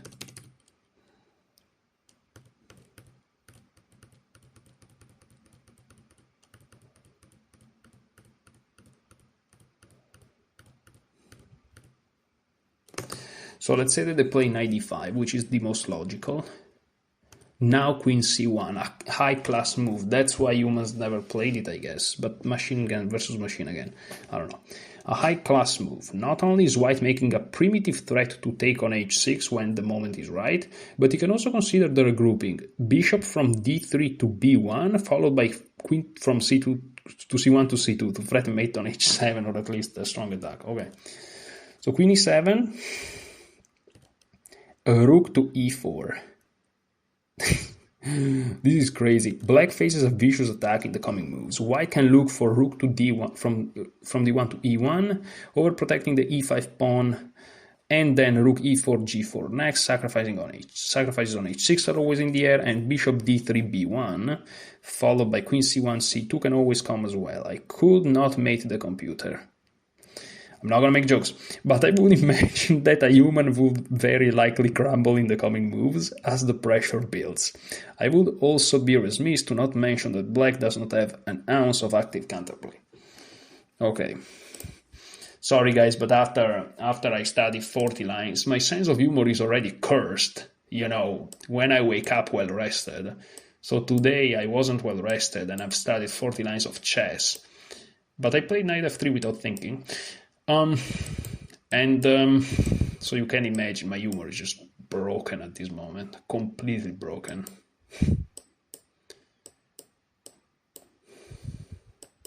completely broken. Yeah, the power is running off. Of course, this freaking monitor.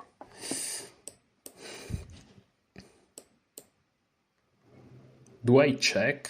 I don't remember what to do here. I think I check and I go back. What? Bro, I don't remember. Holy, I don't remember. What do I do? No. Queen C1, right? Yes. That's the previous line. I'm confusing myself like crazy. Okay, 40. I'm not gonna do the exercise thing because I'm gonna do the next 3 lines, and at the end I'm gonna do it. So, you know, line 41. Oh wait, that's completely different. So d4, d5, c4, e6, knight f3, knight f6. Okay, we are in the position, and here we looked at a6, I think. Yeah, a6. And now d takes e4.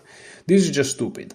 The whole point of the Meran is for black to wait for the f1 bishop to move, so that white loses the tempo taking back on c4, bishop takes e4. White has a normal open Meran with an Meran, I should say, perhaps. Yeah, white has a normal open Meran with an extra tempo. In such a sharp line, this is really a big deal. e3, e4 is coming sooner rather than later. By the way, did you know that Meran is a city and is quite close to me? Like, I can reach it with the car in probably less than 2 hours. Maybe around 2 hours, I don't know. I should check the mileage. But is in my region, which is very, very interesting. And Karpov played there. That's when this variation kind of became famous, I guess. So that's kind of cool. The Meran.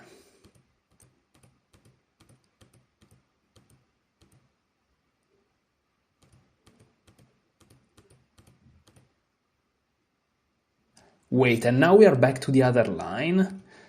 I think that the editing here did a little bit weird. So these are probably... Oh, and remember this knight f6 line? That's the alternative line. When we played knight b6. And we still play knight b6? Okay. Knight takes e4, bishop f1, knight to g5, and here queen c3.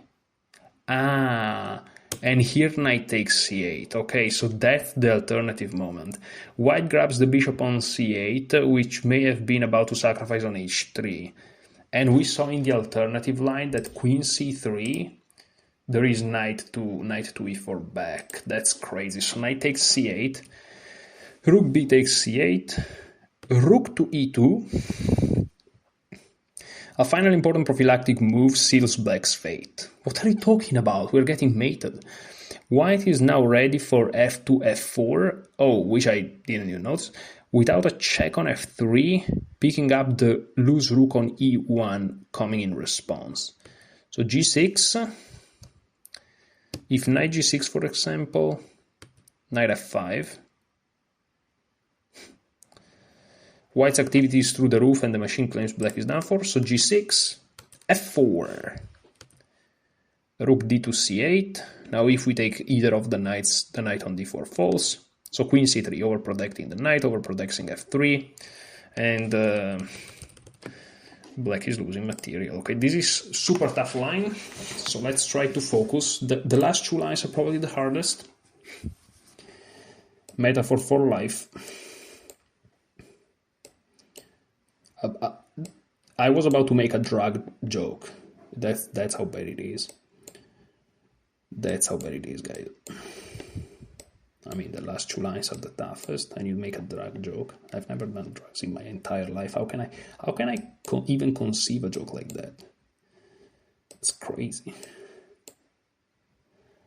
That's crazy. I don't remember even the moves here. Oh yeah, prophylaxis. Yeah, the fact that I got throw off is good because now I'm like, whoa, what am I supposed to do? And here we take, right? Yes, of course. And now we go here. And now we do this prophylaxis. And they go back. And now we jump into b6. And now they take here, attacking here. So I guess bishop f1 has to be played. And now, boom, we take it. Not queen c3, we take it there. And here, what to do? And here we want to play f4, but we need to defend the rook first. See, the logic is important. And now, this works or no? Yes. And here, that's it. Wow. Okay, great. Great. Great. Last line. Let's go. Let's go.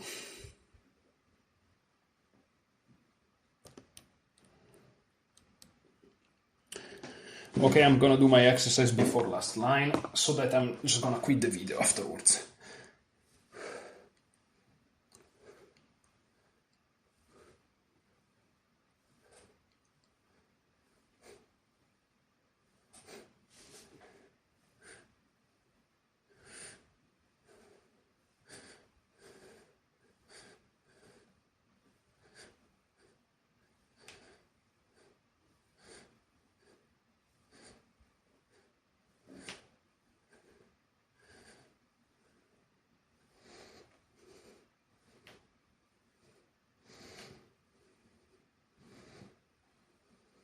Okay. I'm trying to, since it's not too heavyweight, I'm trying to work on my breathing while I do the exercise, because ideally you want to have the right technique when you do exercises, but also correct breathing, because that allows you to really find your maximum and you can do the progressive overload in a correct way. Both technique and the breath is important.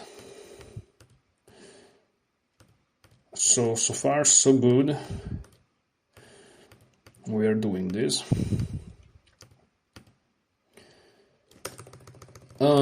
We just looked at it, right? So rook e2 and now knight e6, that's the difference. They avoid the fork, we take it, they take, and now f4 anyways. Black's knight is trapped. Oh really? Oh, look at that. I mean, oh yeah, he's trapped. And he may as well resign. Okay, great. That's a positive note to finish this chapter. In 1 hour 57. So I'm gonna do it in 2 hours, yeah, 2 hours. Let's go. Let's go, buddy.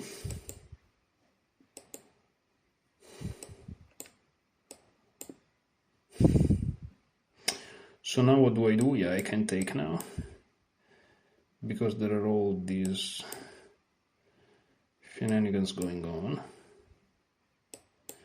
Needed. Now f4 doesn't work, I have to do this first. Now I take, and now f4 anyways. Woo, let's go! And guys, it's important, read this message. Congratulations, hard work pays off, you finish learning the chapter. I like to pat my back too, both of them, you know? You may think I'm crazy, but no, do this, it's good. It positively reinforces you. We are all Pavlovian dogs. And on this very nice image, final image, thank you so much for watching. That's the grind, episode 1. Enjoy your chess.